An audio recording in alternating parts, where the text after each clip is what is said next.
နိဗ္ဗာန်ကိုမျက်မှောက်ပြုခြင်းလို့ဆိုတာဒီနေရာမှာစကားနှစ်ခုရှိနိဗ္ဗာန်ဆိုတဲ့စကားနဲ့မျက်မှောက်ပြုခြင်းဆိုတဲ့စကား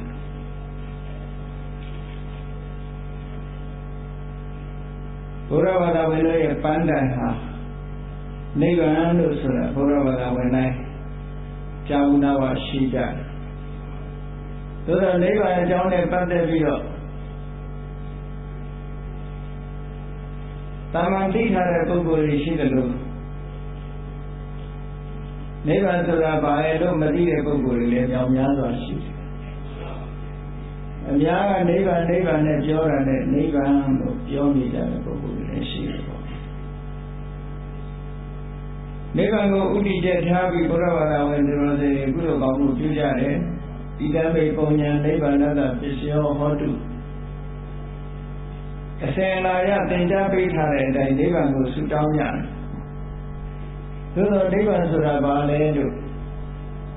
တချို့ကလည်းအကျမ်းများဖြင့်နိဗ္ဗာန်ကိုသိထားတယ်။နိဗ္ဗာန်ဟာ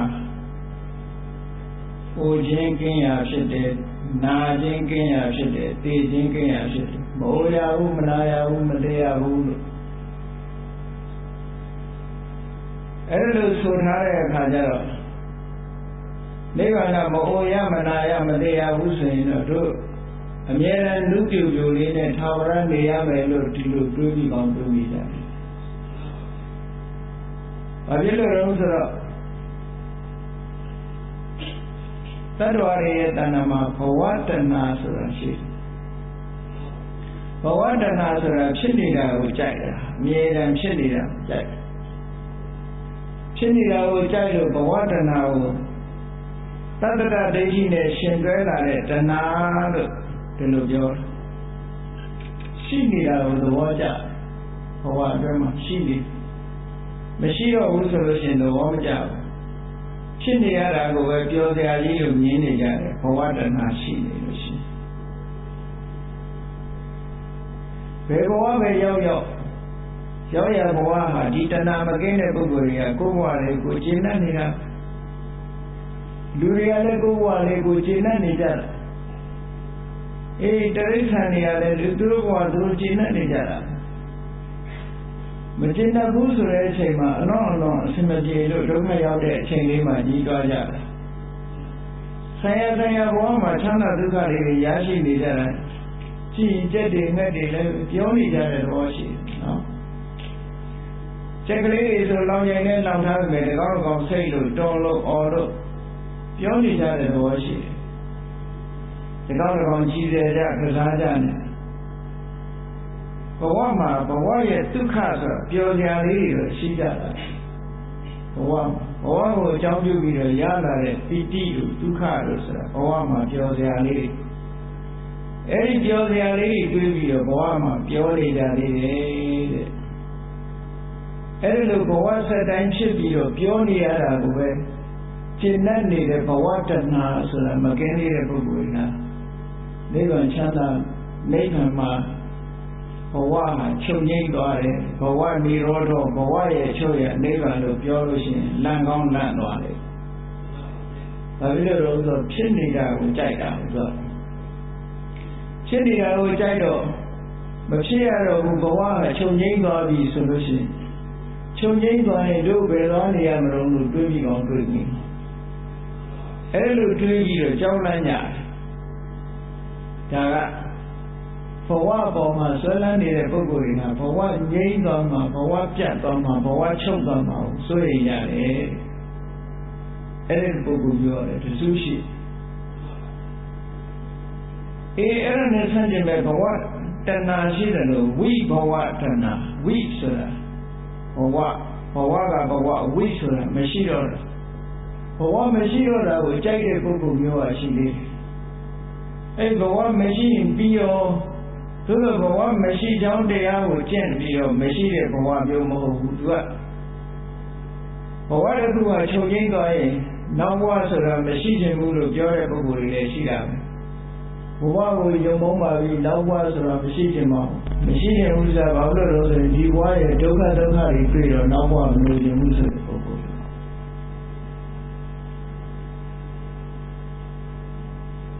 နောက်တစ်ခုကဘဝဆိုတာမရှိဘူးပြတ်နေတယ်သိသွားရင်ပြီးတာပဲလို့ဒီလိုယူဆတဲ့ပုဂ္ဂိုလ်ကြီးဥစ္စေတဒိဋ္ဌိနဲ့ရှင်တွဲလာတဲ့တဏှာတစ်မျိုးကထူးထူးဆန်းဆန်းပဲဘဝမရှိတာကိုကြိုက်တာလေတဏှာလို့ခေါ်တယ်ဘဝမရှိတာကိုကြိုက်တာမဟုတ်သေးဘူးတဏှာလို့ခေါ်နေကြတယ်အဲ့ဒီမှာမရှိတာကြိုက်ကြတာတော့အဲ့တော့တွေ့တာမှုကမရှိတာကိုသွားတွေ့တာလေဘဝပြတ်သွားတာကိုသွားတွေ့တာနေကြတယ်အဲ့ဒါမျိုးကိုဝိဘဝတဏှာလို့ခေါ်ကြတယ်ဘဝတဏှာလည်းရှိနေအောင်ပဲဝိဘဝတဏှာလည်းရှိနေအောင်ပဲဆိုလို့ရှိရင်တော့နိဗ္ဗာန်ကိုမျက်မှောက်ပြုနိုင်အောင်မဟုတ်သေးဘူးတဲ့ကာမတဏှာဆိုတာတော့ရိုးရလို့ပဲထားပါတော့လူဘဝရလာပြီဆိုလို့ရှိရင်မျက်စိနာနာတရားကိုလို့ဆိုရက်အင်္ဂါရက်တွေရထားသည့်အတွက်ကြောင့်ထိုအင်္ဂါရက်တွေမှာပေါ်လာတဲ့ရူပယုံတရယုံကဏ္ဍဝရတယုံဖရဘယုံလို့ဆိုတဲ့အစင်းအတန်အနံ့ရတာအထီးတွေ့ဒီအာယုန်တွေပေါ်မှာခြေနှက်နေတာအဲ့ဒီတဏှာတွေအာယုန်တွေပေါ်မှာတွေ့တာနေတဲ့ကာမတဏှာအဲ့ဒီတဏှာတွေဟာအလွန်ပြင်းထန်တဲ့စွမ်းအားရှိတယ်ဘဝကိုဥဆောင်ပြီးတော့တည်ဆောက်နေတာဟောဒီတဏှာတွေပဲဒါကြောင့်မို့မြတ်စွာဘုရားကသမုဒိယသစ္စာမှာဒီတဏှာကိုဥတည်ပြီးတော့ဒုက္ခသမုဒယအရိယသစ္စာလို့ဒီလိုဟောတယ်ထို့သုတ္တန်တွေပါလည်းဘဝကိုဖြစ်စေတာဘဝနိတိဘဝကိုဆောင်သွားရတဲ့တရားလို့တဏှာကိုပဲဥတည်ပြီးတော့ပြောလို့ရှိတယ်နိဗ္ဗာန်နိဗ္ဗာန်ပါဠိစကားနိဗ္ဗာန်ဆိုတဲ့စကားကြတော့ချိဆန့်ကျင်ဘက်နဲ့ပြောတာနိဗ္ဗာန်ဆိုတဲ့ပုံလေးကိုနိဝါဏလို့ဒီလိုနှမျိုးလေးပဲခွဲပြီးတော့နိဆိုတာလွတ်မြောက်သွားတာဝါဏဆိုတာအတွေ့အတာတဏှာအတွေ့အတာတဏှာတွေကနေလွတ်မြောက်သွားမှနိဗ္ဗာန်ဆိုတာဖြစ်တယ်တမျိုးမျိုးနဲ့လက်တွဲနေလို့ရှိရင်တော့ဒါတဏှာတွေရှိနေသေးတယ်ဗျတွေ့တာမှုရှိနေသေးတယ်ဗျဘယ်တွေ့တာမှုပဲဖြစ်ဖြစ်နိဗ္ဗာန်ဆိုတာမရောက်နိုင်ဘူးဒါနာတရားကိုနိဗ္ဗာန်ဆိုတဲ့နာမည်ကလိဝါဏဝါဏသင်္ခါတာယတဏှာယဝါဏလို့ဆိုတဲ့တဏှာမှနိခန္ဓတာလွတ်ထွက်သွားလို့နိဗ္ဗာန်လို့ခေါ်တာတဲ့ဒါနိဗ္ဗာန်ဆိုတဲ့စကားလုံးဟာအတွေ့အတာကနေလွတ်မြောက်သွားတဲ့နေရာလို့ဒီလိုကြီးညွှန်းတယ်တွေ့တာမှုမရှိနိုင်တဲ့နေရာအဲ့တော့ရှိဥကမှတ်ရမှာတို့တွေအတွေ့အတာရှိနေသေးတယ်မြတ်နိဗ္ဗာန်မရောက်သေးဘူးဆိုတာမှတ်ထားဖို့အတွေ့အတာကင်းပြတ်သွားပြီဆိုရင်တို့တွေနိဗ္ဗာန်ရောက်ပြီတချို့ကအဲ့လိုကြတော့ပြောကြလိမ့်မယ်တတိတော့ဘယ်သူမှမတွေ့တော့ဘူးသာသမီတွေပေါ်လည်းမတွေ့ဘူးပစ္စည်းလည်းမတွေ့ဘူးအားလုံးဆုံးလွတ်ထားပြီဒီလိုပြောအောင်ပြောလိမ့်မယ်တွေ့တာမှုဆိုတာတစ်ခုပြီးတစ်ခုလိုက်တွေ့နေတာနော်လွတ်သွားတယ်လို့မရှိဘူးသာသမီမရှိလို့သာတန်ရတဲ့မရှိဘူးသမီးတန်ရတဲ့မရှိဘူးဆိုတဲ့ပုဂ္ဂိုလ်ကတစ်ခုခုသွားပြီးတော့တန်ရတဲ့ရှိသေးတာရှိနေတယ်တစ်ခုမတွေ့ရရင်တစ်ခုသွားတွေ့တာပဲတဏှာရှိနေတဲ့ပုဂ္ဂိုလ်ကမတွေ့လို့မရတွဲနေနေတာနောက်ဆုံးဘယ်သူတွေ့တော့ဆိုကိုယ့်ကိုယ်ပြန်တွေ့တယ်ကိုယ့်ကိုယ်ပြန်တွေ့တယ်အဓိကတော့လူတွေဟာအတွေ့အတာဟာဘယ်ပေါ်မှာအာကြီးဆုံးလို့ဆိုလို့ရှိရင်ကိုယ့်ကိုယ်ကိုပေါ်တွေ့တာအာကြီးဆုံးပဲအတ္တတမံပေမနတ္ထိတဲ့ကြောင့်မြတ်စွာဘုရားဟော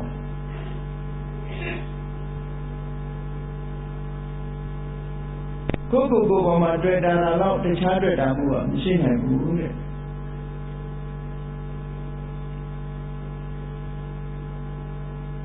ကိုယ့်ကိုယ်ကလောကမှာအဖြစ်ဆုံးပဲသာသမီဖြစ်တယ်တို့တခြားပစ္စည်းဖြစ်တယ်ဆိုတာကိုယ့်အတွက်ဖြစ်ကြတယ်ထင်ကြတယ်သူ့အတွက်လို့ထင်တယ်မဟုတ်ကိုယ့်အတွက်ဘယ်လိုကိုယ့်အတွက်တုံးလို့ဆို ဒီသားဒီသမီးဒီပစ္စည်းဒီဥစ္စာဒီပုဂ္ဂိုလ်နဲ့နေရလို့ရှိရင်စိတ်ချမ်းသာလေအဲ့ဒီစိတ်ချမ်းသာမှုလေးကိုချစ်ခင်နေတာအဲ့ဒီစိတ်ချမ်းသာမှုကဘုသူရဲ့စိတ်ချမ်းသာမှုလို့ဆိုကိုယ့်ရဲ့စိတ်ချမ်းသာမှုသူတို့ရဲ့စိတ်ချမ်းသာမှုမဟုတ်ဘူးကိုယ့်ရဲ့စိတ်ချမ်းသာမှုကိုနောက်ဆက်ဖြည့်ဆည်းလာပြီဆိုလို့ရှိရင်ဘယ်သူမှလက်မခံတော့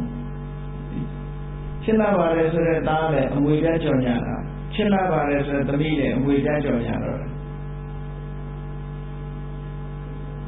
ဘာဖြစ်လို့ဆိုကိုယ့်ရဲ့ကိုယ်တန်ဖိုးထားတဲ့ကိုယ့်ရဲ့နှစ်သက်မှုကျေနပ်မှုပျော်ရွှင်မှုလေးကိုပြည့်စည်အောင်လုပ်လို့မချစ်နိုင်တော့တကယ်အနှစ်သာရကိုကြည့်မယ်ဆိုရင်လူတွေဟာကိုယ့်ကိုယ်ကိုချစ်ဆုံးဆိုတာဟုတ်တယ်နောက်ဆုံးဟာဒီအတွေ့အတာကနေယုံထွက်နိုင်တယ်ဆိုသောတာပန်ဖြစ်သွားရင်သောတာပန်အလိုက်အတွေ့အတာရှိနေသေးတယ်သို့သောသောတာပန်ရဲ့အတွေ့အတာဒီအပယ်ဆွဲချလောက်အောင်မဖြစ်တော့ဘူးပစ္စည်းပေါ်တွေ့တာတော့လူပေါ်တွေ့တာတော့အပယ်ဆွဲချနိုင်လောက်အောင်အကုသိုလ်ကျူးလွန်နိုင်တော့မဖြစ်တော့ဘူးအရှိန်ရော့သွားပြီလို့ပြောတဂရကံဖြစ်သွားလို့ရှိရင်လည်းအတွေ့အတာဟာရော့ချသွားတဂရကံနဲ့သောတာပန်ဘာထူးလုံးလို့ဆိုလို့ရှိရင်အတွေ့အတာဖြစ်တဲ့အခါတဂရကံပုဂ္ဂိုလ်က10ကတစ်ခါဖြစ်ခဲ့တယ်သောတာပန်က9ခါလောက်ဖြစ်ရင်တဂရကံကတစ်ခါလောက်2ခါလောက်ပဲဖြစ်တဲ့အချိန်နည်းသွားတယ်ဖြစ်တဲ့အချိန်နည်းသွားတယ်လို့ဖြစ်တဲ့အချိန်လည်းနည်းသွားတယ်သောတာပန်ရဲ့တဏှာနဲ့တဂရကံရဲ့တဏှာကိုရှင်းကြည့်လိုက်မယ်ဆိုလို့ရှိရင်တဂရကံရဲ့တဏှာကအများကြီးရောကြသွားပြီသောတာပန်တဏှာကအရှိန်ကလေးရှိသေးတယ်တဂရကံရဲ့တဏှာကျတော့အရှိန်ကိုမရှိဒါကြောင့်အဋိသုပတ္တိယဖြစ်ခဲ့တယ်တဲ့ပရိယုဌာဏမန္တတာဖြစ်လာလို့ရှင်လည်းအားပြော့တယ်အရှိန်ရှိဒါကွဲပြားဌာနတော်ဘုအနာဂံဖြစ်သွားရင်ကာမရာဂလို့ဗျာပါဒလို့ဆိုတဲ့ကာမရာဂဆိုတဲ့ကာမအတွေ့အကြုံမရှိတော့ဘူးလို့ဆိုရပြီပဲလို့အနာဂံပုဂ္ဂိုလ်ကဘယ်တော့အတွေ့နေလို့ဆိုတော့သူရထားတဲ့ဇန်တရားတို့သူရထားတဲ့တရားတို့တရားမြတ်တွေကိုသွားတွေ့တယ်ကာမဘုံကိုမတွေ့ပေမဲ့ဘယ်သွားတွေ့လို့ဆိုဗြဟ္မဘုံကိုသွားတွေ့တယ်ဟောအောက်ဘုံတွေကိုတော့သူမတွေ့တော့ဘူးလူဘုံနတ်ဘုံဆိုတာဒီသူစိတ်ထဲကိုထည့်မစဉ်းစားတော့ဘူးလုံးဝအတွေ့အတာမရှိတော့ဘူးသို့တော့ဘယ်ပုံမှာသူသဘောကျနေလို့ဆိုဗြဟ္မဘုံသူသဘောကျနေတယ်ဒါကိုဘဝရာဂလို့ခေါ်တယ်ရူပရာဂပေါ့အရူပရာဂအဲ့ဒါကိုပဲဘဝရာဂလို့ဒီလိုသုံးပြန်တယ်နောက်ဆုံးပဲတွေ့တာမှုကပဲလျော့သွားတော့ဆိုလို့ရှိရင်အတွေ့အတာဟာအာယုန်ဒီကာမဂုဏ်တွေအခုပေါ်မှာမတွေ့တော့ပါဘူးဘဝလည်းမတွေ့တော့ဘူးဆိုလို့ရှိရင်ဘာသွားတွေ့နေလို့ဆိုကိုရထားတဲ့တရားကိုသွားတွဲနေတယ်အဲ့ဒါကိုဓမ္မရာဂဓမ္မနန္ဒီလို့ခေါ်တာယေဝဓမ္မရာဂိနတေနေဝဓမ္မရာဂိနတာယေဝဓမ္မနန္ဒီယစာရဲမှာဒီလိုဆိုတာအဲ့ဒီဓမ္မရာဂကိုရထားတဲ့ဝိပဿနာဉာဏ်လေးအဲ့ဒီပုံမှာ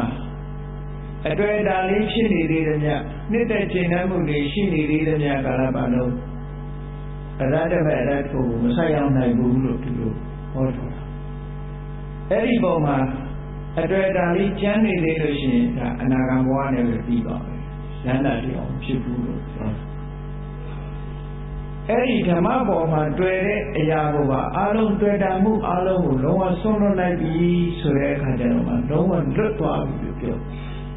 အဲ့ဒီလိုလုံးဝလွတ်သွားပြီဆိုတဲ့အခါကျတော့အတွေ့အတာလွတ်ခြင်းဒီဘဝကလွတ်ပြောက်ခြင်းပဲ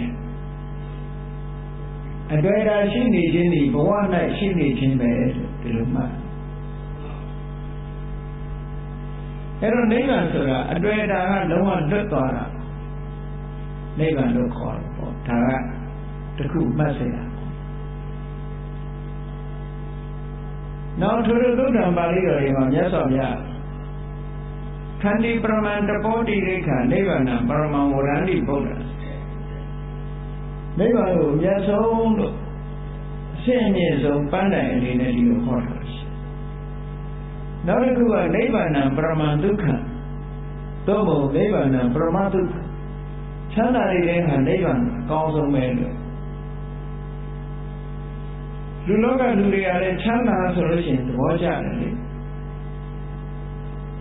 အဲ့တော့နိဗ္ဗာန်ချမ်းသာကိုဘာနဲ့တွေးလို့ဆိုလို့ရှိရင်မျက်စိကမြင်ရတဲ့အာယုံလေးပေါ်မှာခြေနဲ့နေတဲ့ချမ်းသာနားကကြားရတဲ့အသံလေးပေါ်မှာခြေနဲ့နေတဲ့ချမ်းသာနှာခေါင်းကနမ်းရှူရတဲ့အနတ်လျှာကအရသာခံရတဲ့အရသာခန္ဓာကိုယ်အထိတွေ့ခံစိတ်ထဲမှာကြံနေစိတ်ကူးပြီးတော့ဖြစ်ပေါ်လာတဲ့အရသာအဲ့ဒီအရသာလေးတွေစိတ်ထဲမှာဖြစ်ပေါ်လာတဲ့အတွေးတွေအဲ့ဒါတွေကြည့်ပြီးတော့ဖြစ်ပေါ်လာတဲ့ဒုက္ခသောမနတလို့ဆိုရယ်ချမ်းသာမှုဝမ်းသာမှုလေးအဲ့ဒီချမ်းသာတဲ့နိဗ္ဗာန်ချမ်းသာကိုသွားပြီးတော့နှိုင်းယှဉ်ကြည့်ချမ်းသာဆိုလို့ရှိရင်ဒီလိုချမ်းသာမျိုးနေမှာပဲလို့ပဲ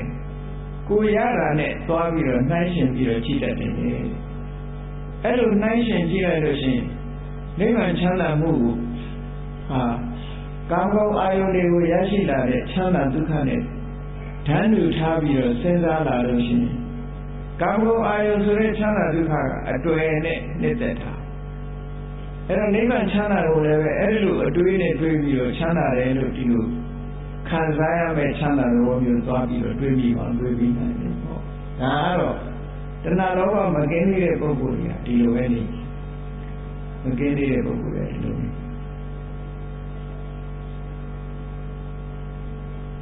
အဲ့တော့နိဗ္ဗာန်ဆိုတာလူတွေက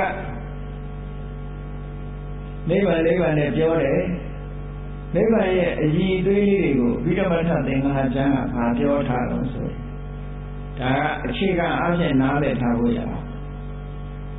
နိဗ္ဗာန်ပါဏလောကုတ္တရသင်္ခါတံနိဗ္ဗာန်ဆိုတာလောကရဲ့အထက်မှာရှိတယ်အထက်ဆိုတာလောကနဲ့ဆက်ဆက်ပြီးတော့မနေဘူးလောကကိုလွန်မြောက်သွားတယ်လို့ဒီလိုပြောတာလောကထဲမှာမရှိဘူးဒါပြင်လောကဆိုတာဘာတွေပြောတာလဲဆိုခန္ဓာတို့အာယတနာတို့ဓာတ်တို့ဒီဟာတွေကိုဒါလောကလို့ခေါ်တယ်ပေါ့အဲ့ဒီလောကတွေနဲ့ဆက်ဆက်မသွားဘူးခန္ဓာဆိုတဲ့လောကနဲ့ဆက်ဆက်မသွားဘူးတနည်းအားဖြင့်လောကီတရားတွေရဲ့အထက်လောကီတရားတွေနဲ့တာလွန်သွားတဲ့အရာလို့လောကုတ္တရာလောကကိုလွန်မြောက်သွားမှတနည်းအားဖြင့်ဥပါဒณะခန္ဓာလို့ဆိုတဲ့လောကကိုလွန်မြောက်သွားတယ်အဲ့ဒီလွန်မြောက်သွားတဲ့အဆင့်မှရှိတယ်လို့ပြောတာဆိုတော့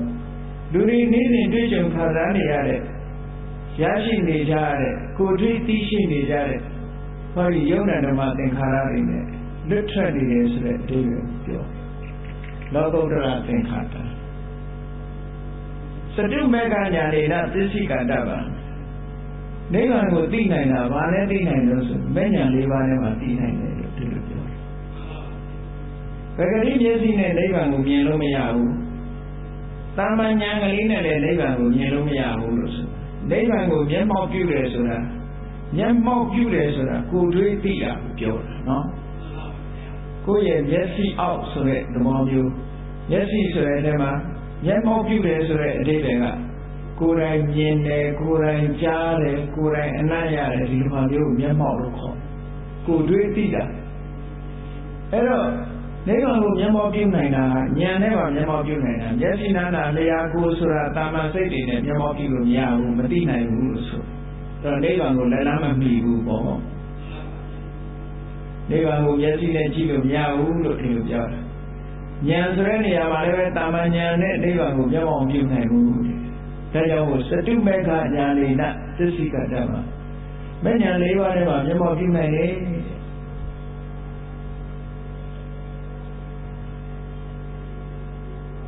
မေတ္တာဖလာနမာရမဏဗုဒ္ဓံမစိတ်ဖို့စိတ်ရဲ့အာယုံဖြစ်စေမစိတ်ဖို့စိတ်ကစိတ်မှန်လို့ရှိရင်အာယုံနဲ့ကင်းပြီးမဖြစ်ဘူးဆိုတာ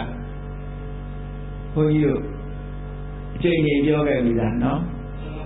စိတ်ဆိုတဲ့သဘောဟာအာယုန်နဲ့ကင်းပြီးတော့ဖြစ်တာမရှိဘူးအဲ့တော့ message ဖို့စိတ်တွေကဘာအာယုန်နဲ့ဖြစ်တာလို့ဆိုအဲ့ဒီနိဗ္ဗာန်အာယုန်နဲ့ဖြစ်တယ်ဆိုနိဗ္ဗာန်ဆိုတာအာယုန်အနေနဲ့တော့ရှိနေတယ်ဟော message ဖို့စိတ်တွေရဲ့အာယုန်အနေနဲ့ရှိတယ်နိဗ္ဗာန်ဆိုတဲ့အာယုန်မရှိဘူး object မရှိဘူးဆိုရင်နိဗ္ဗာန်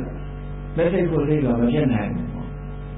ဆိုတော့သက္ကုဝိညာဉ်စိတ်ကလေးကဘယ်အာယုန်ထဲမှာဖြစ်တာလို့ဆိုရူပါယုန်နဲ့တွေ့မှာဖြစ်တယ်သောတာဝိညာဉ်စိတ်လေးကတတ္တယုန်ဆိုတဲ့အတန်နဲ့ဆုံမှာဖြစ်တယ်ခန္ဓာဝိညာဉ်စိတ်လေးကအနတ်ဆိုတဲ့ခန္ဓာယုန်နဲ့ဆုံမှာဇီဝဝိညာဉ်စိတ်လေးကအရသာဆိုတဲ့ရတယုန်နဲ့ဆုံမှာကာယဝိညာဉ်စိတ်လေးက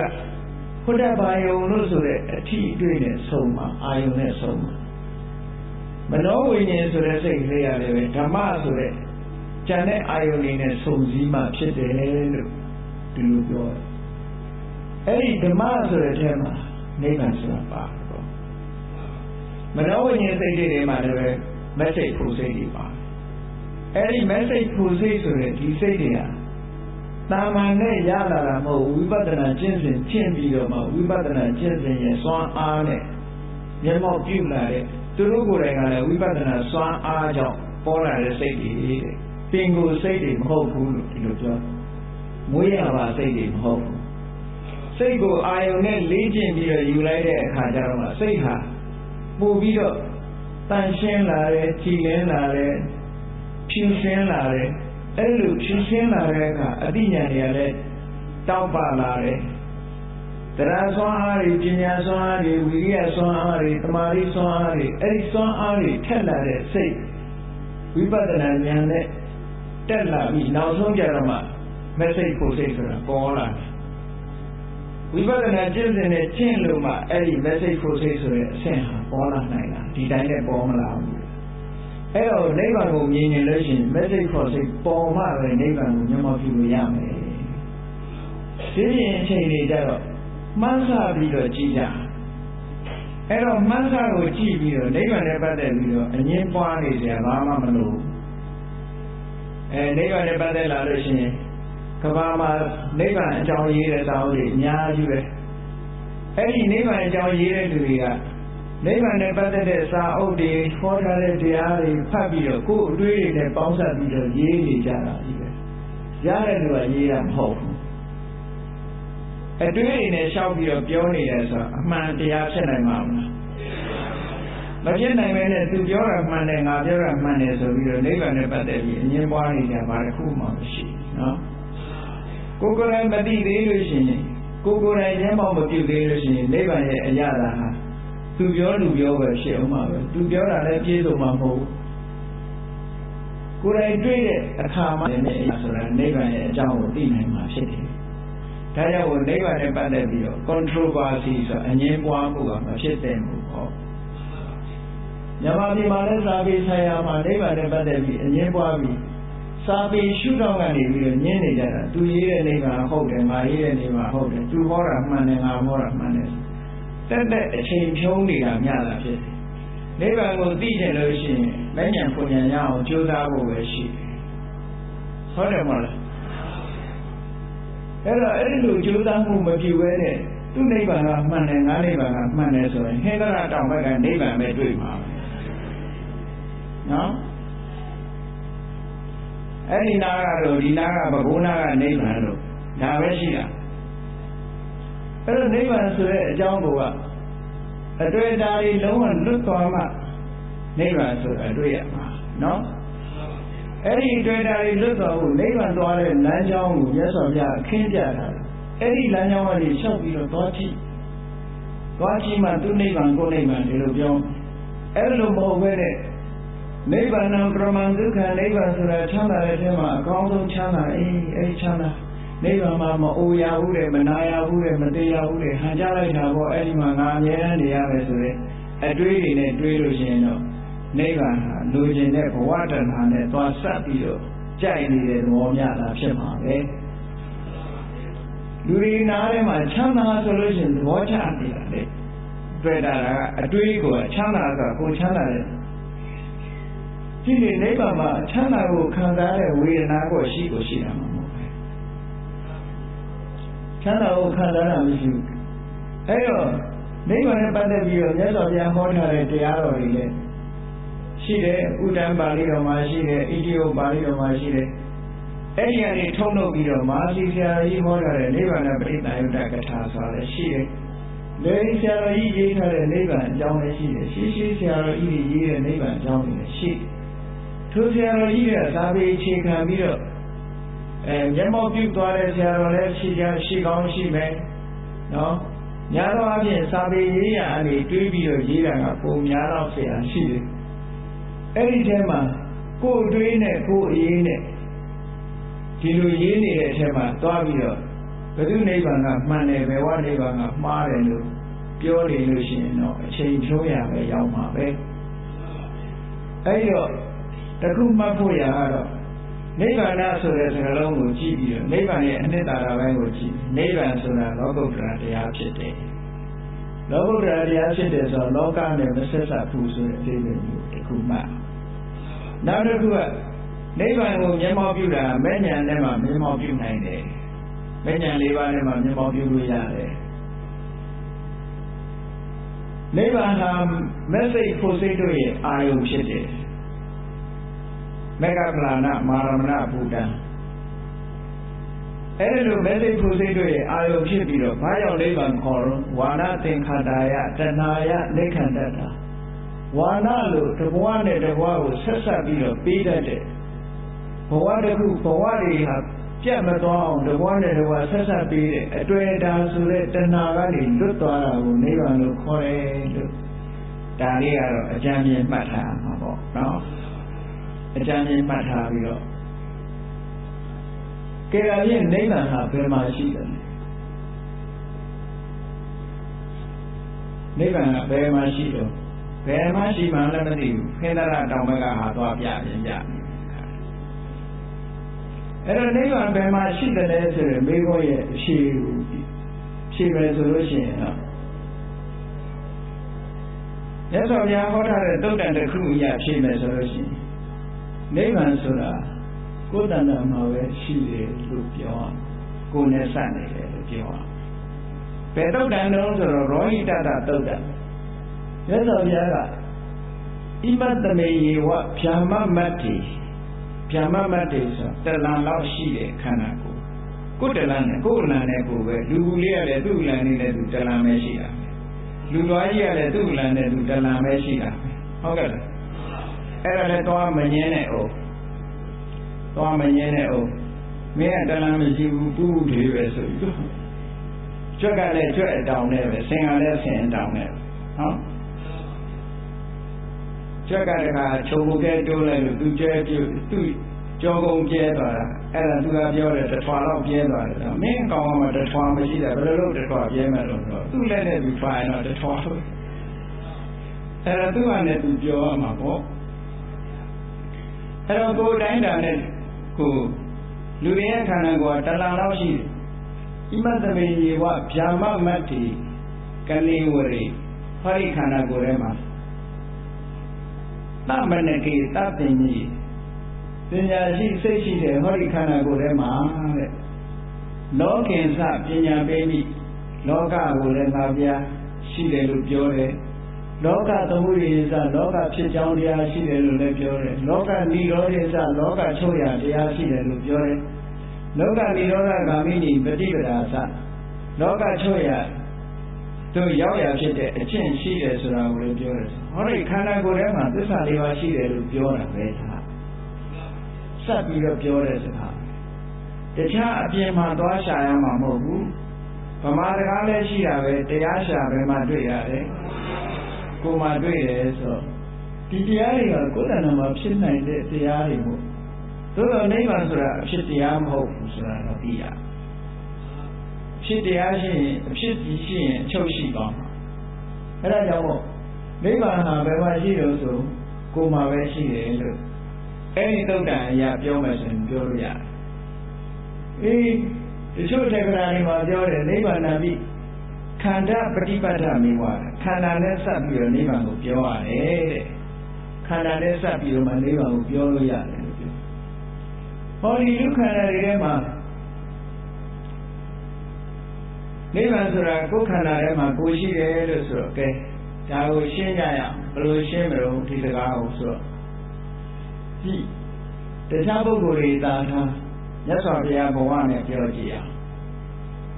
မြတ်စွာဘုရား29နှစ်မှာဘုရားတော်တော်တောထွက်တယ်36နှစ်မှာဘုရားဖြစ်တယ်ဘုရားကေယဗောဓိပင်အောက်မှာအရဟတဉာဏ်တော်မြတ်ဉာဏ်တော်ကြီးကိုရပြီးတော့ဘုရားဖြစ်သွားတယ်အဲ့တော့အဲ့ဒီအချိန်မှာမြတ်စွာဘုရားကအရဟတဉာဏ်ရသွားတယ်ဆိုတော့မြတ်စွာဘုရားဟာအဲ့ဒီအချိန်မှာအရဟတဉာဏ်ရဲ့အာယုဖြစ်တဲ့နိဗ္ဗာန်ကိုလည်းသူရတယ်လို့ပြောအဲ့တော့မြတ်စွာဘုရားအဲ့ဒီအချိန်မှာရတဲ့နိဗ္ဗာန်ကိုဘာနိဗ္ဗာန်လို့ခေါ်လို့ဆိုကိလေသာနိဗ္ဗာန်ကိလေသာတွေငြိမ်းသွားတာဘဝတဏှာကပါလာတဲ့ဝါဒနာနဲ့တကွာသောကိလေသာတွေကိုအရဟတမေနဲ့အကျဉ်းမဲ့ထိအောင်ပယ်လိုက်သည့်အတွက်ကြောင့်ကိလေသာတွေငြိမ်းသွားတယ်။အဲ့ဒီကိလေသာនិရောဓဆိုတဲ့နိဗ္ဗာန်မြတ်စွာဘုရားတဏ္ဍာမှာဖြစ်တာ။ဘောဓိပင်ကြီးမှာဖြစ်တာမဟုတ်ဘူး။ပတ်ဝန်းကျင်မှာဖြစ်တာမဟုတ်ဘူး။ဘယ်မှာဖြစ်တာလဲ။မြတ်စွာဘုရားတဏ္ဍာမှာ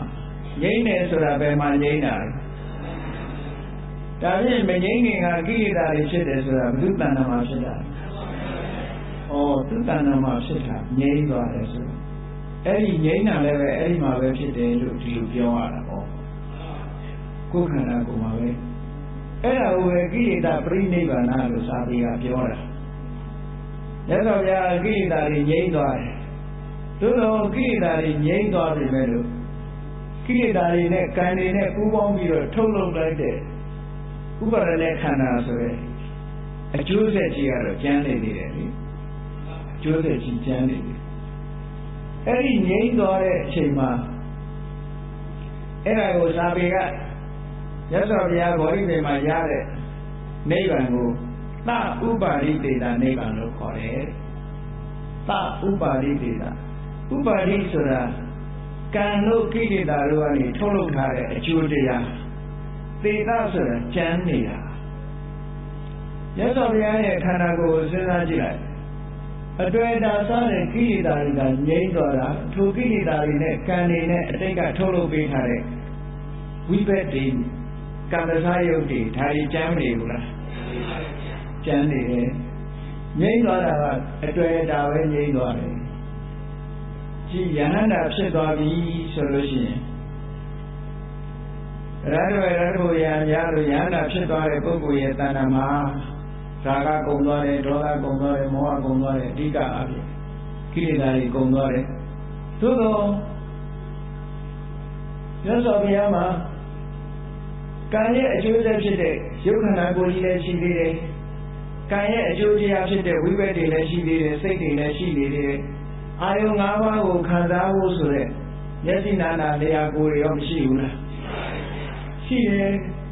အဲ့တော့မျက်စိကလည်းအဲ့ဒီရှိနေသည့်အတွက်ကြောင့်ကောင်းတာလည်းမြင်တာပဲဆိုးတာလည်းမြင်တာပဲနားရှိနေသည့်အတွက်ကြောင့်ကောင်းတဲ့အတန်လည်းကြားတာပဲမကောင်းတဲ့အတန်လည်းကြားတာပဲ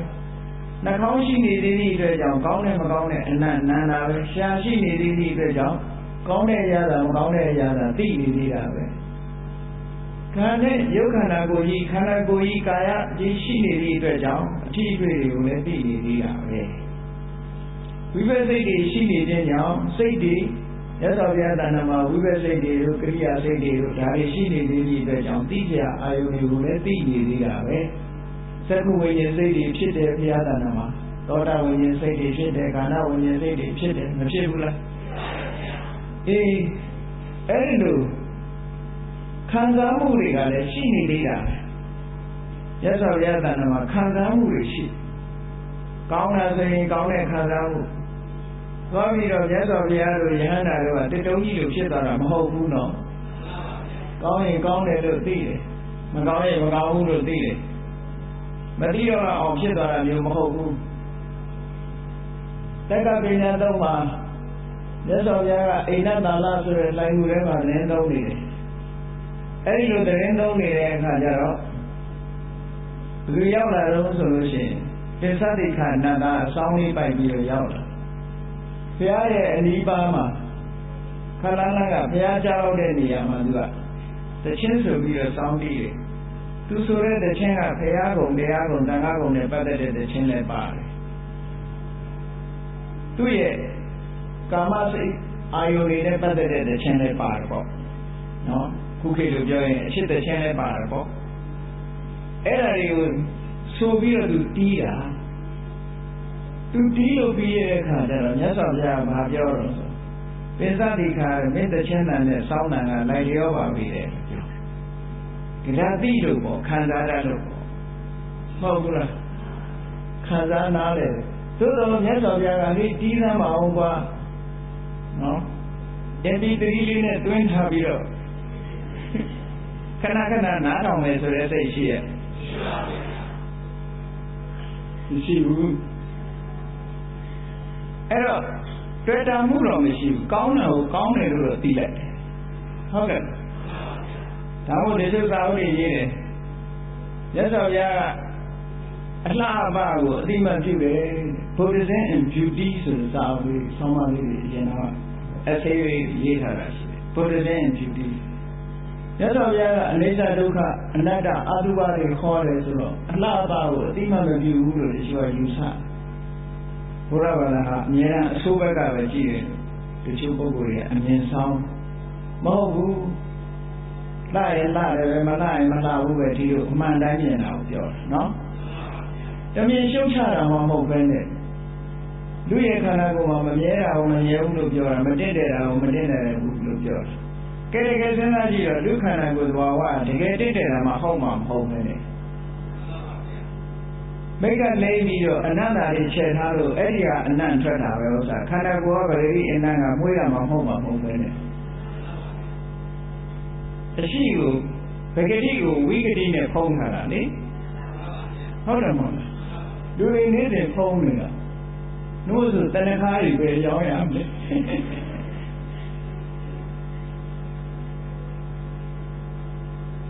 အဲ့တော့လူတွေကကိုယ်အနံ့ကိုအပေါ်ရည်နဲ့ဖုံးပြီးတော့ထားနေကြအစင်တသာနဲ့မလှလှအောင်ပြင်ပြီးတော့ဖုံးနေကြအဲ့တော့မြတ်စွာဘုရားကဗဂတိကိုပြောတာလေအဲ့တော့မြတ်စွာဘုရားကလှတာကိုလှတယ်လို့အတိမပြုပါတယ် appreciate လုပ်တယ်ခေါ်တာပေါ့ဘုရားဘာသာ appreciate လုပ်တယ်ဒီဘုရားဖြစ်သွားတဲ့အခါမှာကောင်းတာဆိုရင်ကောင်းတဲ့အရာသာမှန်သိတယ်ခံစားတယ်မကောင်းတာဆိုရင်မကောင်းတဲ့အရာသာမှန်သို့တော့မြတ်စွာဘုရားမှာတွေ့တာမှုဆိုတဲ့တဏှာမပါတော့မုန်းတိမှုဆိုတဲ့ဒေါသမလာတော့ဘာဖြစ်လို့မလာတော့ဆိုရင်အပြစ်ဘက်ကအာယုန်တွေရဲ့အနေအထားကိုကောင်းပိုင်ပိုင်နိုင်နိုင်နားလည်သွားပြီလူတွေကနားမလည်ဥစ္စာဘာလို့ဆိုလှည့်စားထားတာကိုခန်းနေရတာလေမိတ်ကချယ်ပြီးတော့လှည့်စားထားတယ်ကာလာမျိုးမျိုးနဲ့လှည့်စားထားတယ်အဲ့ဒါကိုအုံးမှန်တာဟုတ်အတုအယောင်အနတ်နေနဲ့လှည့်စားထားတယ်အဲ့ဒါကိုအုံးထင်တယ်တဘာဝအစစ်အမှန်ဆိုတာကို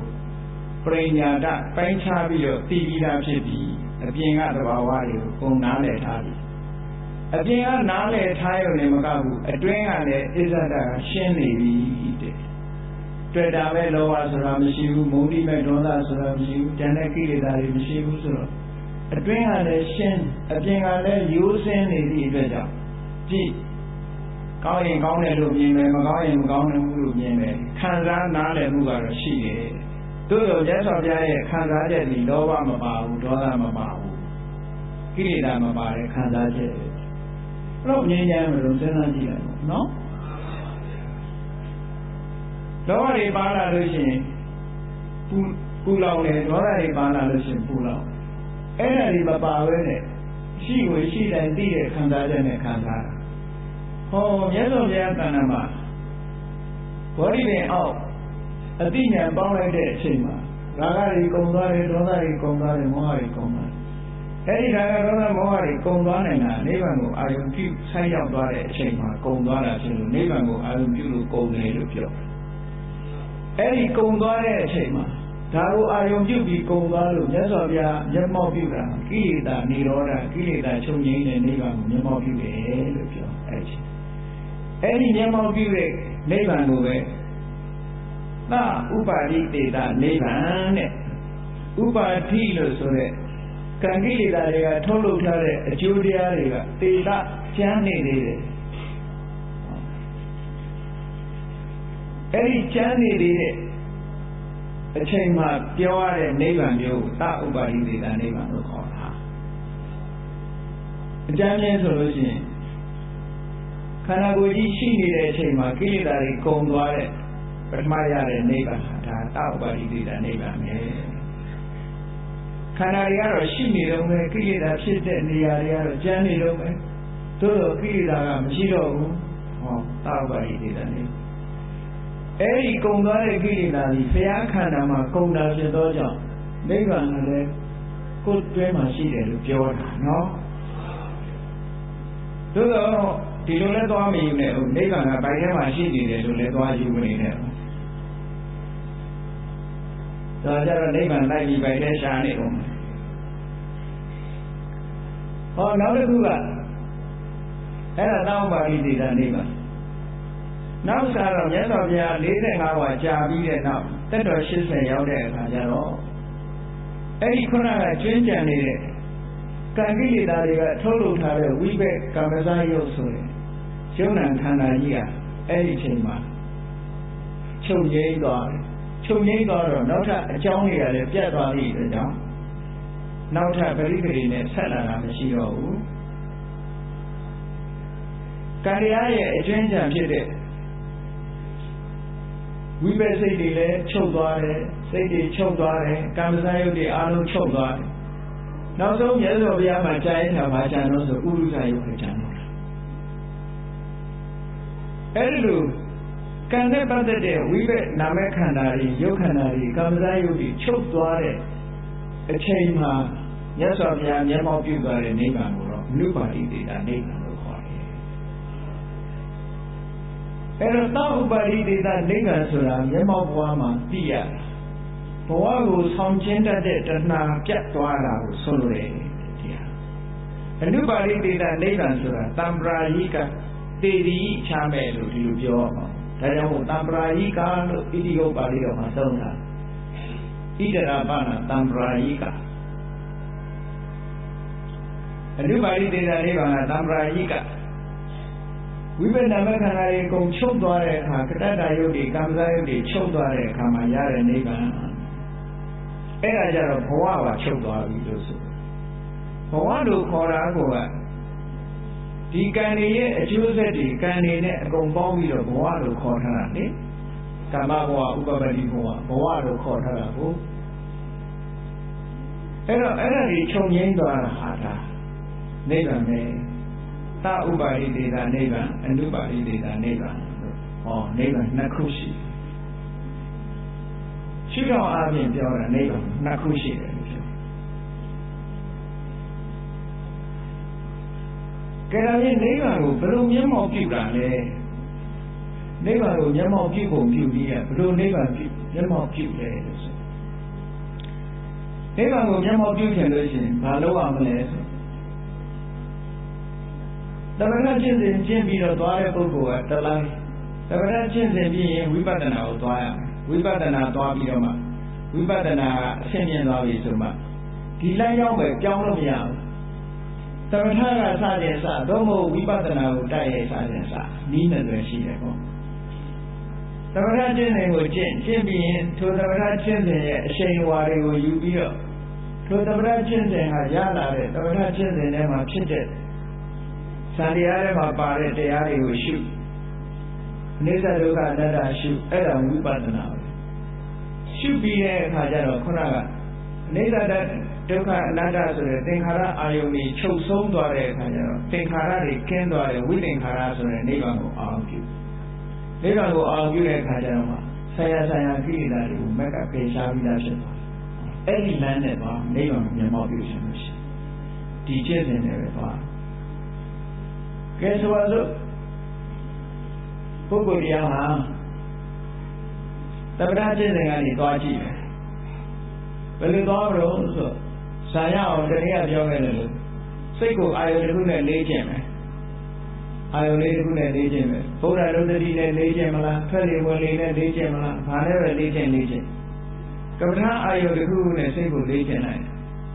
လေ့ကျင့်လိုက်လို့ရှိရင်ထိုအာယုံပေါ်မှာစိတ်ငြိမ်ကြတော့သမာဓိတွေရတော့မယ်ပေါ့အဲ့ဒီလိုသမာဓိတွေကအချိန်ဝါကောင်းသွားလို့ဥပ္ပဇာရသမာဓိဇာနာကတ်သွားတဲ့အချိန်မှာဖြစ်စေသို့မဟုတ်ဇံရသွားပြီးတဲ့နောက်မှာဖြစ်စေထိုဇံကနေထပြီးတဲ့အခါထိုဇံထဲမှာပါလာတဲ့ဝိတေတို့ဝိဇာရတို့ပိဋိတို့ဒုက္ခတို့ဧကဂရတို့မိမိစိတ်ထဲမှာထင်ပေါ်ရာဖြစ်တဲ့နာတရားတွေရဲ့သဘာဝကိုရှုနာတရားတွေရဲ့သဘာဝကိုရှုတဲ့ဆိုတဲ့နေရာမှာဘာကိုရှုရမှာတော့ပထမဆုံးဆိုရင်သဘာဝလက္ခဏာကိုအရင်ကြည့်ရမယ်တရားကိုရှုတယ်ဆိုတာသဘာဝလက္ခဏာကနေကြည့်ရမယ်ဥပမာပဲပထဝီကိုမြင်တယ်ဆိုတာပထဝီရဲ့သဘာဝလက္ခဏာဘာတော့ဆိုလို့ရှိရင်ထထလက္ခဏာခက်မာတယ်အတုံးခဲဖြစ်တဲ့သဘောပျော့ခြင်းသဘောမာခြင်းသဘောအဲ့ဒါပထဝီရဲ့လက္ခဏာပဲပူတဲ့အေးတွေကဒီတော့ရဲ့သဘောလှုပ်ရှားတဲ့တွန်းကန်ရင်ဝါရောရဲ့သဘောဖွဲ့စည်းတယ်ယူစည်းတယ်ဆိုတဲ့သဘောကအာဘောရဲ့သဘောဆိုဟောအဲ့ဒီသဘာဝလက္ခဏာတွေကိုအရင်ကြည့်လို့သဘာဝလက္ခဏာတွေကိုမိတာအခါတရားကိုမြင်တယ်လို့ဆိုင်ရာတရားကိုသိတယ်လို့ပြောနာတရားကိုကြည့်မယ်ဆိုရင်ဝိတ္တိစိတ်ကိုအာယုံလို့တင်ပေးတဲ့လက္ခဏာရှိတယ်ဝိသရာကအာယုံပေါ်မှာလက်လဲပြီးတော့နေတတ်တဲ့သဘာဝရှိတယ်ပီတိကအာယုံပေါ်မှာနှိမ့်ချိုက်ခြေနဲ့နေတဲ့သဘောရှိတယ်ဆိုအဲ့ဒီသဘာဝလက္ခဏာလေးတွေကိုရှုရမယ်အဲ့ဒီရှုလိုက်လို့ရှိရင်သဘာဝလက္ခဏာကိုရှုလိုက်ခြင်းဒီပင်လေအဲ့ဒီတရားကိုတွေ့ရှိခြင်းပဲဖြစ်တယ်ပေါ့အဲ့ဒါအစစ်မှန်ကိုတွေ့ရှိခြင်းပဲမိမိတဏ္ဍာမှာဖြစ်နေတဲ့တရားတွေအစစ်အမှန်ကိုတွေ့ရှိသွားအဲ့ဒီလိုတွေ့ရှိသွားတဲ့အခါကျတော့ဒီလိုဖြစ်နေတဲ့သဘာဝတရားတွေအကြောင်းတွေကိုဆင်ခြင်စဉ်းစားလိုက်တဲ့အခါဆိုင်ရာအကြောင်းတရားတွေကိုလည်းပဲတွေ့မြင်လာတယ်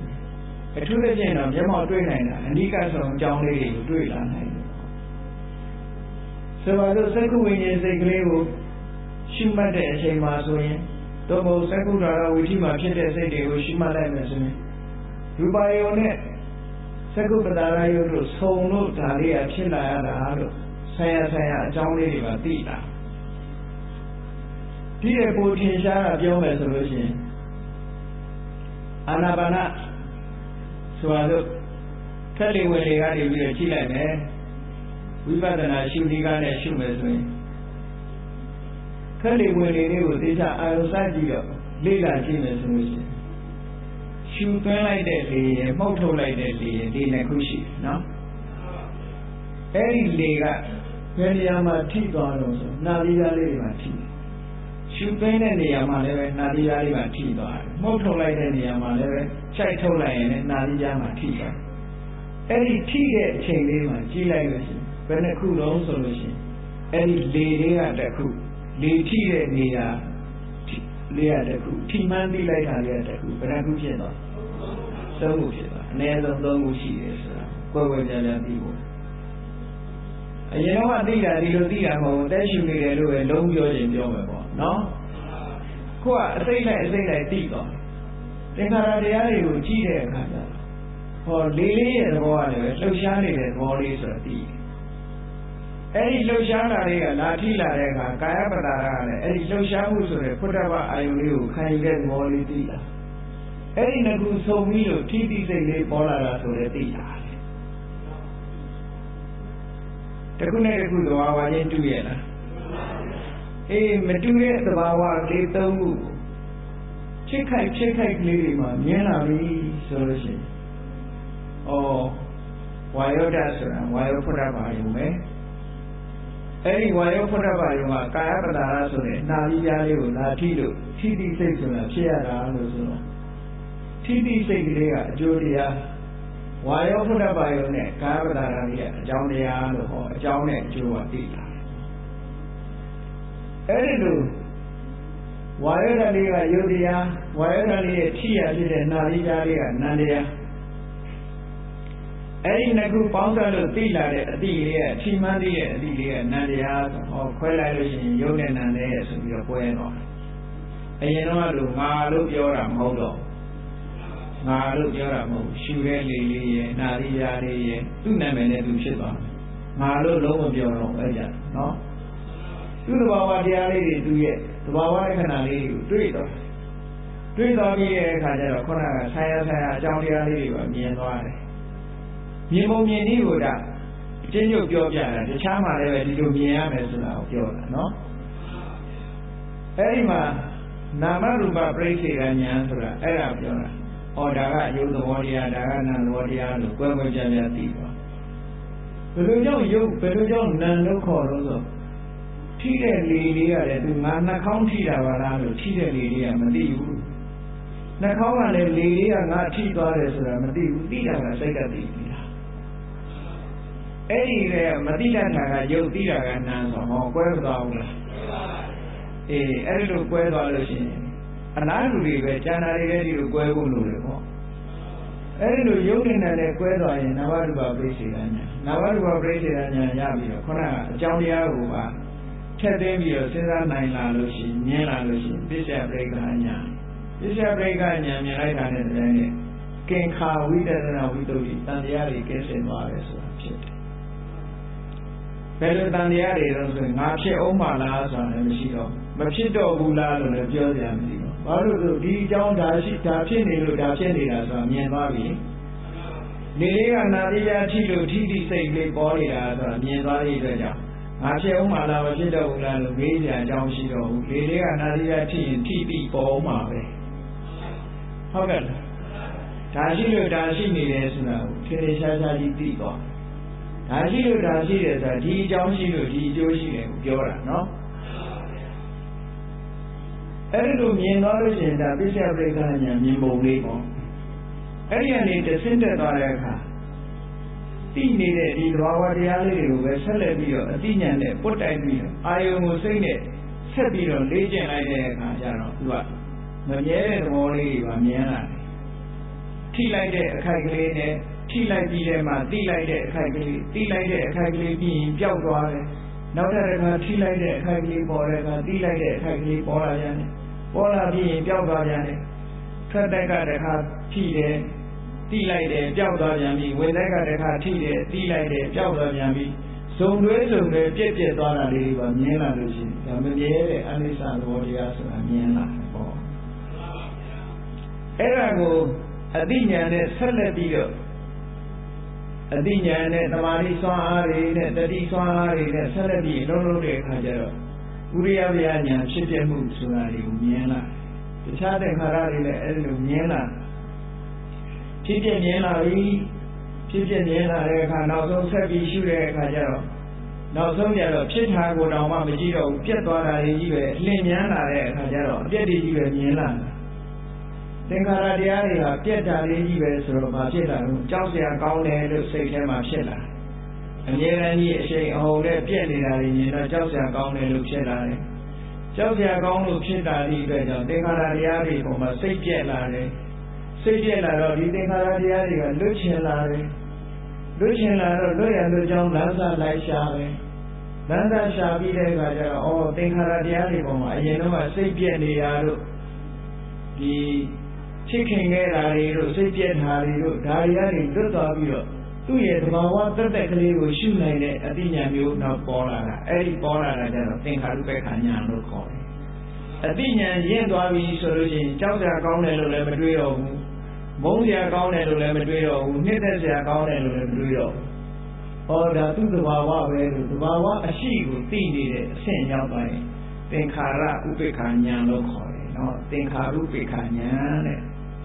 အဲ့ဒီသင်္ခါရုပ္ပခာဉာဏ်ရင့်တန်လာပြီဆိုလို့ရှိရင်အဲ့ဒီသင်္ခါရုပ္ပခာဉာဏ်ရင့်တန်လာလို့ရှိရင်သင်္ခါရအာယုတွေပေါ်မှာသူကသဘာဝတရားတွေဖြစ်မှုပြည့်မှုလေးတွေနဲ့တွားနေတာသင်္ခါရုပ္ပခာဉာဏ်ရတယ်အဲ့ဒါသို့တော်သူကစိတ်အေးလက်အေးထားပြီးတော့တွားနိုင်လာလို့ဆက်လက်ပြီးတော့လေ့ကျင့်တဲ့အခါသူအသိဉာဏ်သိရင့်ကျက်လာတဲ့အခါကျတော့ထိုသင်္ခါရတရားတွေရဲ့ချုပ်ငြိမ်းရာဖြစ်တဲ့အသင်္ခတဆိုတဲ့နိဗ္ဗာန်ဘက်ကိုသူကကူးလာတော့အဲ့ဒီမှာဘာဖြစ်လာတော့ဆိုနောက်ဆုံးအချိန်လေးမှာဘာဖြစ်လာတော့သင်္ခါရုပ္ပခာဉာဏ်ရင့်တန်လာပြီဆိုရင်နောက်ဆုံးဝိပဿနာဉာဏ်ကဘာလာတော့ဆိုရင်ပ ရိကမ္မဆိုတာပေါ်လာပြုပြင်ပြင်ဆင်မှုပြီးတော့မှဥပ္ပစာရဆိုတာပေါ်လာတယ်အနိကနေတာနောက်ပြီးတော့အနုလောမဆိုတာလိုက်လျောစွာဖြစ်တဲ့ဉာဏ်ပေါ်လာတယ်အဲ့ဒီပရိကံဥပ္ပစာအနုလုံဆိုတဲ့ဒီဉာဏ်၃မျိုးကလည်းပဲသင်္ခါရအာယုန်တွေပေါ်မှာပဲသူကအာယုန်တွေနမိတ်တွေနဲ့ပဲသူကမြင်နေတယ်ကုတ္တဘူဆိုတဲ့စိတ်ကလေးပေါ်လာလိုက်တာနဲ့တည်းနဲ့အဲ့ဒီသင်္ခါရအာယုန်တွေကိုလွတ်လိုက်သင်္ခါရအာယုန်တွေလွတ်သွားပြီးတော့သင်္ခါရမရှိတဲ့အာယုန်တစ်ခုသွားမြင်လာပြုပြင်ရတဲ့သဘာဝတရားတွေနဲ့အမြဲတမ်းနေလာပြီးအဲ့ပြုပြင်ရတဲ့သဘာဝတရားတွေပျောက်ကွယ်သွားတဲ့အဆင့်ကိုသူကမြင်လာပြီးတော့ဟိုဘက်လည်းရောက်လိုက်ရောဘာဖြစ်သွားလို့ဆိုတော့ကုတ္တရဘူရဲ့နောက်မှာပေါ်လာတာမက်ဆေ့ကလေးအဲ့ဒီပေါ်လာတဲ့မက်ဆေ့ကလေးကနိဗ္ဗာန်အာယုန်နဲ့အတူပေါ်လာတာနိဗ္ဗာန်ကိုအာယုန်ပြီးတော့ပေါ်လာတာဥပမာပဲတဲ့ဝိသုဒ္ဓိဘက်မှာကြားထားတဲ့ဥပမာလေးတစ်ခုပါရေမြောင်းလေးတစ်ခုကိုဘက်ကိုခုံကူးခြင်းတဲ့လူဟာဒီဘက်ကမ်းမှာရှိတဲ့တစ်ပင်ပေါ်ကျိုးလေးချီထားတစ်ကိုင်းကိုကျိုးလေးနဲ့ချီပြီးတော့အဲကျိုးလေးကိုတွဲလောင်းခုံပြီးတော့ဒီဘက်ကမ်းကနေပြီးတော့အရှိန်ယူပြီးတော့ဟိုဘက်ကမ်းကိုခုံကျိုးဆွဲပြီးတော့ဟိုဘက်ကမ်းကိုခုံဟိုဘက်ကမ်းနဲ့ခြေချမိရောကျိုးကိုကင်ထားသေးလားလွတ်လိုက်တာလားကင်ထားရင်ဒီဘက်ပြန်ရောက်လာမှာပေါ့နော်အဲ့ဒါလိုပဲဝိပဿနာဉာဏ်ကကျိုးကင်ထားပြီးတော့ဟိုဘက်ခုံဖို့ကြိုးစားတယ်ဆိုတော့သင်္ခါရုပ္ပခဏ်ဉာဏ်အဆင့်ရောက်တဲ့အခါမှာခုနကအနုလောဘဉာဏ်တွေကဝိပဿနာဉာဏ်အဆင့်ဆင့်နဲ့ကျိုးကြီးကိုကင်ထားတယ်ဆိုတော့သင်္ခါရအာယုံပေါ်မှာပဲအာယုံကတလျှောက်အောင်လုံးသင်္ခါရအာယုံနဲ့ပဲနေလာတဲ့စိတ်ဟိုဘက်ကိုခုံကူးခြင်းပြီးဟိုဘက်ကိုမြန်းနေပြီးခုံကူးခြင်းပြီးဆိုတဲ့အခါအဲ့ဒီကျိုးစားကိုဆွဲပြီးတော့တွဲလဲခုံပြီးခုံကူးလိုက်တာဟိုဘက်ကမ်းပေါ်မှာခြေတော်လေးချပြီးတော့ကျိုးကိုလွှတ်လိုက်တယ်ကျိုးကိုလွှတ်လိုက်တယ်ဆိုတာသင်္ခါရအာယုံကိုစိတ်ကမတွေ့တော့ဘူးလွှတ်လိုက်တယ်သင်္ခါရအာယုံမဟုတ်တော့ဘူးသင်္ခါရမရှိတဲ့အာယုံအဲ့ဒီအာယုံကဘာလို့ဆိုနိဗ္ဗာန်ပဲဒီလိုဆိုလို့အကယ်၍သာသင်္ခါရအာယုံပေါ်မှာဆက်ပြီးတော့မြဲနေမယ်ဆိုလို့ရှိရင်ထိုဒီ၎င်းဆိုတဲ့အတိုင်းပဲနေမှာပဲเนาะဒီဘက်ပဲဆက်ရှင်နေမှာသင်္ခါရအာယုံကိုလွတ်လိုက်ဒါကြောင့်သင်္ခါရအာယုံတွေကိုချုပ်ငြိမ်းသွားတာသင်္ခါရတွေမရှိတဲ့အာယုံသင်္ခါရကင်းတဲ့အာယုံသင်္ခါရတွေစိတ်သုံးသွားတဲ့အာယုံကိုအာယုံပြုပြီးတော့သောတပတိမက်ဆေ့လေးပေါ်လိုက်တာတဲ့ကြိုင်နဲ့တန်လျာနဲ့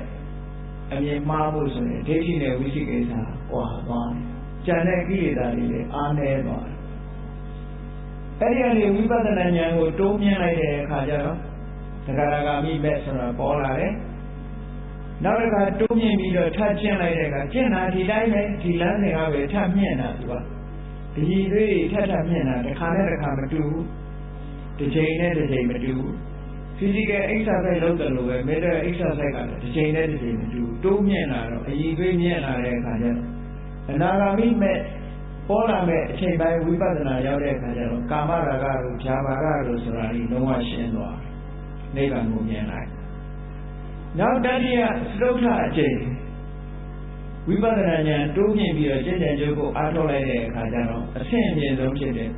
message ဆိုတာအရဟတ message ဆိုတာပေါ်လာပြီးတော့ကိလေသာတွေအားလုံးကုန်သွားတယ်အဲ့ဒီချိန်မှာအဲ့ဒီနိဗ္ဗာန်ဟာကြည်မဲ့လေးချိန်နဲ့ရှင်းပြရတယ်လို့ဒီလိုဆိုလို့ပေါ့မဲ့လေးချိန်နဲ့ရှင်းပြလိုက်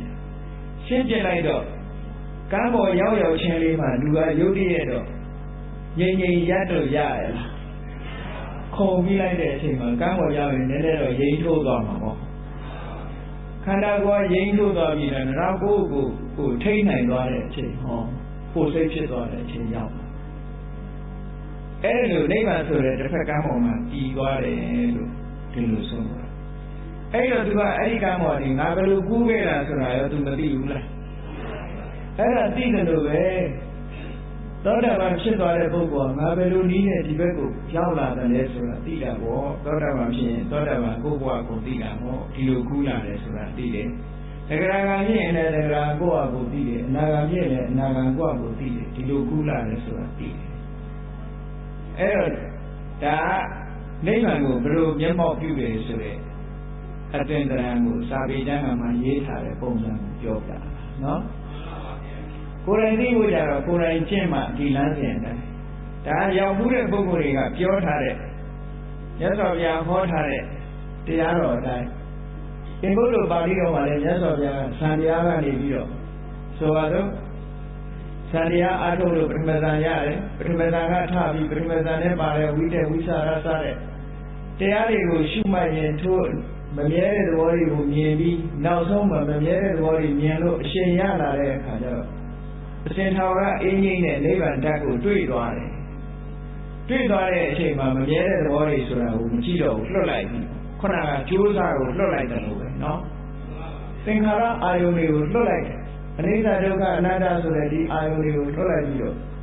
နိဗ္ဗာန်ဆိုတဲ့အာယုန်ကိုမျက်မှောက်ပြုလိုက်တယ်ပြုလိုက်နိုင်တယ်အဲ့ဒါဟာနိဗ္ဗာန်ကိုမျက်မှောက်ပြုတယ်ဆိုတာအဲ့ဒီလိုနိဗ္ဗာန်ကိုမျက်မှောက်ပြုတာတခြားနည်းနဲ့နိဗ္ဗာန်ကိုမျက်မှောက်ပြုလို့မရဘူးတဲ့မဉ္ဇဉ်ပူဉ္ဇဉ်နဲ့ပဲနိဗ္ဗာန်ကိုမျက်မှောက်ပြုနိုင်တယ်ဒါကြောင့်ဘုရားဘာသာဝင်သူတော်စင်တို့အလွန်လိုလားတဲ့နိဗ္ဗာန်ချမ်းသာဆိုတာအဲ့ဒီလိုဒီနဲ့မျက်မှောက်ပြုလိုက်လို့ရသွားတဲ့နိဗ္ဗာန်ချမ်းသာမှာနိဗ္ဗာန်ချမ်းသာကိုအပြည့်အဝမျက်မှောက်ပြုပြီးအရဟတမေအရဟတဖို့နဲ့မျက်မှောက်ပြုနိုင်လို့ရှိရင်ကိုယ်တဏ္ဍာမှာဖြစ်တဲ့စိတ်ထဲမှာဖြစ်နိုင်တဲ့စိတ်ရဲ့အပူပင်အကြောင်းအရာဖြစ်တဲ့ကိလေသာတွေဆိုတာလုံးဝမရှိတော့ကိလေသာမရှိသည့်အတွက်ကြောင့်နောက်ထပ်ပူစရာမရှိတော့အတွင်းကရှင်းသွားပြီအပြင်ကအရာတွေကိုလည်းအကုန်ရှင်းရှင်းကြီးမြင်နေပြီမြင်နေသည့်အတွက်ကြောင့်အတွင်းရှင်းနေသည့်အတွက်ကြောင့်လောဘဒေါသမောဟဆိုတဲ့အပူတွေမလာဘူးထာဝရငြိမ်းချမ်းသွားပြီအဲ့တော့ငြိမ်းချမ်းသွားပြီဆိုရင်လောကရန်တရားတွေနဲ့ဘယ်လိုထိတုံလုံးတော့မှာမဟုတ်ဘူးအာသောကဖုဒ္ဓတလောကဓာမိစိတ်တန်ယတနာကမတိအတွင်းစိတ်ကတုံလုံးမှုမရှိတော့အတွင်းစိတ်ကတုံလုံးနေတာဘယ်သူကြောင့်တုံလုံးတာလို့ဆိုလောဘဒေါသမောဟကြောင့်တုံလုံးတာနော်လောဘဒေါသမောဟမရှိသည့်အတွက်ကြောင့်တုံလုံးမှုမရှိဘူးမရှိသည့်အတွက်ကြောင့်အာသောကစိုးရိမ်တယ်လို့ပူပန်တယ်လို့ဆိုမရှိတော့ဝိရဇစိတ်ထဲမှာအငြိအကျေးတွေဆိုတာမရှိတော့ခေမစိတ်ဟာတကယ်ကိုငြိမ်းချမ်းသွားတယ်အတောကဝိရဇံခေမဧတံမင်္ဂလာဘုဒ္ဓမှာဒါမှတကယ်မင်္ဂလာအစစ်ဖြစ်သွားပြီလို့သူပြောတာနော်မင်္ဂလာမှာနိဗ္ဗာန်သစ္စာသစ္စိကရိယာသဧတံမင်္ဂလာဘုဒ္ဓမှာနိဗ္ဗာန်ကိုမျက်မှောက်ပြုတယ်လို့ဆိုတာအဲ့ဒီနိဗ္ဗာန်ကိုမျက်မှောက်ပြုလိုက်ပြီဆိုလို့ရှိရင်ကိလေသာအပူတွေအကုန်လုံးငြိမ်းသွားပြီးတော့ခန္ဓာကိုယ်မှာသာဝရငြိမ်းချမ်းတဲ့အေးချမ်းတဲ့နိဗ္ဗာန်ဆိုတဲ့ချမ်းသာဒုက္ခကိုတွေ့ရှိခံစားရမှာဖြစ်တယ်အဲ့ဒီနိဗ္ဗာန်ဆိုတဲ့ချမ်းသာလို့ပြောပြီးမဲ့လို့ကာမဂုဏ်အာယုန်တွေခံစားရတဲ့ချမ်းသာမျိုးနဲ့မတူဘူးကာမဂုဏ်အာယုန်ချမ်းသာခံစားရတဲ့ခံစားမှုဟာတည်ငြိမ်မှုမရှိဘူးတဲ့အဲ့တော့အနုပါတိတေသနိဗ္ဗာန်လို့ဆိုတဲ့အခါကျတော့ခန္ဓာယုံနာခန္ဓာတွေဘာမှမရှိတော့တဲ့ငြိမ်းသွားတဲ့အငြိမ့်တတ်အဲ့ဒီနိဗ္ဗာန်ချမ်းသာတယ်ဆိုတာခံစားမှုမရှိလို့ချမ်းသာတာတဲ့နော်တခါတော့ရှင်သာရိပုတ္တရာတရားဟောတယ်ငါရှင်တို့နိဗ္ဗာန်ဆိုတာအလွန်ချမ်းသာတယ်အလွန်ချမ်းသာတယ်နဲ့ပြောတဲ့အခါကျတော့ဥဒ္ဒရာယိမထေရကအရှင်ဘုရားနိဗ္ဗာန်မှာခံစားမှုဝေဒနာမရှိဘူးမဟုတ်လားတဲ့ဘယ်လိုလုပ်ချမ်းသာမှာတော့သူကဝေဒနာနဲ့ခံစားတာကိုသာချမ်းသာလို့သိတာကိုအဲ့တော့ရှင်သာရိပုတ္တရာပြန်ဖြေတဲ့စကားလေးကအဲ့ဒီဝေဒနာမရှိတာဒီလည်းချမ်းသာတာပေါ့ချမ်းသာတယ်ဆိုတာအဲ့ဒါမရှိတာကချမ်းသာတာဒါကြောင့်မလို့တရားချင်းကသူတော်ရှင်ပြိဿတို့နိဗ္ဗာန်ရဲ့ခွန်ကြီးတွေနိဗ္ဗာန်ရဲ့အနေအထားတွေကိုမှန်းဆပြီးတော့ပထမအနုမောဒလို့ခေါ်တယ်စာပေမှာလာတဲ့အနုဘောဓလို့ဆိုတယ်မှန်းဆပြီးတော့သိတဲ့အသိဉာဏ်အဲ့ဒီအနုဘောဓဉာဏ်ကနေပြီးတော့နောက်ပฏิဝေဒဆိုရင်ကိုယ်တိုင်ထိုးရင်းပြီးတော့သိနိုင်တဲ့အသိဉာဏ်မျိုးရအောင်